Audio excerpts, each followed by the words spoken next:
17টি বছর নির্বাসিত জীবন কাটিয়েছেন, প্রবাসে থেকেছেন।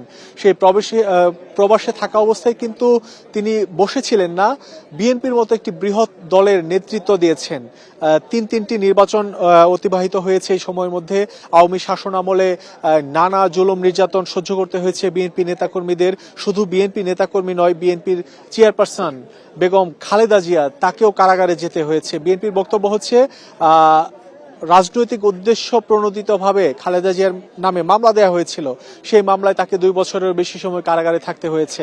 কারাগারে থেকে তাকে অসুস্থতায় পড়তে হয়েছে। তার যে শারীরিক জটিলতা এখন দেখা দিচ্ছে, সেগুলি কারাগারে থাকায় তিনি পর্যাপ্ত চিকিৎসা পাননি, যে কারণে খালেদা জিয়া অসুস্থ হয়ে এখন হাসপাতালে আছেন।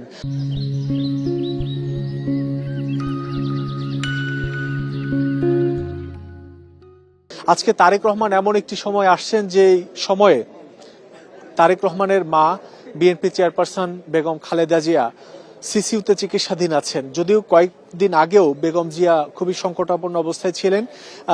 বিএনপি মহাসচিব বলেছেন সম্প্রতি যে দেশের মানুষের দোয়া, চিকিৎসকদের সর্বোচ্চ চেষ্টায় বেগম জিয়া এখন কিছুটা সুস্থ হওয়ার পথে। এমন একটি মুহূর্ত তৈরি হবে আজকে, যে মুহূর্তে মা ছেলের দেশের মাটিতে সাক্ষাৎ, অর্থাৎ 17 বছর পরে মা ছেলের সাক্ষাৎ হবে হাসপাতালে। এই মা ছেলের সাক্ষাৎ কিন্তু হাসপাতালে ছিল আজ থেকে 17 বছর আগে, পিজি হাসপাতালে। সেই সময় 1/11 সরকার তারেক রহমানকে কারাগারে নিয়েছিল। তার নামে একাধিক মামলা হয়েছিল, 80টির উপরে মামলা। জিয়া পরিবারের নামে মামলা, তারেক রহমান শুধু নয়, বেগম জিয়ার নামেও মামলা হয়েছিল 1/11 সরকারের সময়। আরাফাত রহমান কোকো, প্রয়াত আরাফাত রহমান কোকোর নামে মামলা হয়েছিল। আজকে এমন একটি সময়, যে সময়ে তাদের বিদায় হয়েছিল দেশের মাটিতে হাসপাতাল থেকেই, আবার আজকে এমন একটি সময় যে সময় তাদের সাক্ষাৎ হচ্ছে দেশের মাটিতে, মা ছেলের সাক্ষাৎ হচ্ছে হাসপাতালে।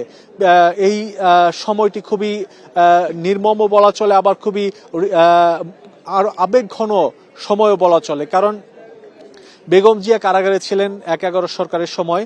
তখন কারাগার থেকে মুক্তি পেয়ে তিনি আগে বাসায় যাননি, আগে ছুটে গিয়েছিলেন হাসপাতালে, পিজি হাসপাতালে তার বড় ছেলে তারেক রহমানের কাছে। তখন তিনি গুরুতর অসুস্থ অবস্থায় ছিলেন।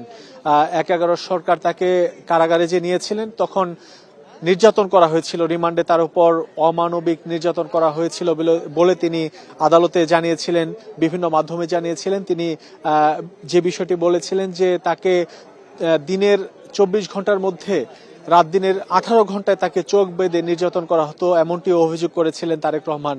এমন একটি অবস্থায় তাকে রিমান্ডে নিয়ে 10 দিন পর্যন্ত তাকে রিমান্ডে রাখা হয়েছে।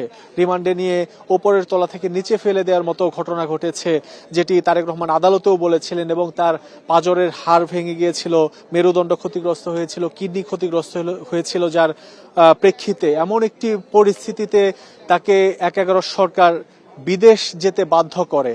এবং সেই মুহূর্তে বেগম জিয়া পিজি হাসপাতালে তারেক রহমানের সাথে সাক্ষাৎ করেন। এরপরে তারেক রহমান কিন্তু পিজি হাসপাতাল থেকে বিমানবন্দরে আসেন, পরিবার নিয়ে তিনি দেশ ত্যাগ করতে বাধ্য হন।